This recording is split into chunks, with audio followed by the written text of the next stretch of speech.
When my dad married Linda, she made a big speech about how we were one household now, equal, open, family first. At the time, I believed her, mostly because my dad did and because believing felt easier than being the odd one out. Linda had 2 kids from her previous marriage, both older than me, both loud, confident, and very comfortable asking for money. I was the quiet one who already had a job, paid my own phone bill, and didn't like to cause trouble. Guess which one of us became the household safety net? It started with little things. Can you grab groceries? I'll pay you back. She never did. Can you cover the internet this month? I'll handle next.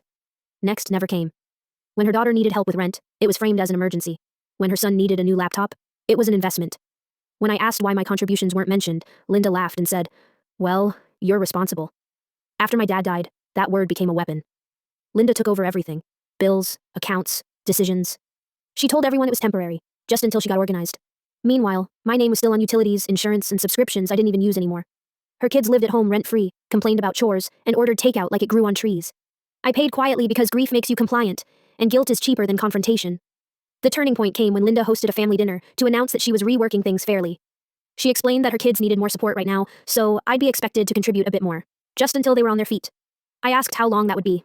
She said, "That's not a very family-minded question." So I stopped asking questions out loud and started answering them privately. I pulled my credit report. I reviewed statements. I realized I was paying nearly 70% of household expenses while being treated like a tenant with opinions nobody wanted. I also realized my dad's life insurance policy had named me directly, something Linda never mentioned. I didn't argue. I didn't threaten. I didn't announce anything. I just stopped paying. Internet first, then streaming services, then utilities tied to my name. I transferred my phone plan, canceled shared subscriptions. I moved my money to a new account and quietly packed my things over 2 weeks.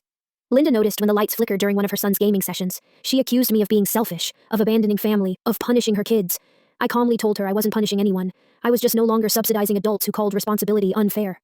The real explosion happened at a holiday gathering when she told relatives I'd stolen money meant for the household.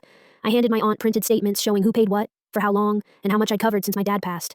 No yelling. Just facts. Linda cried. Her kids left early. The narrative collapsed without me raising my voice. I moved into my own place the next month.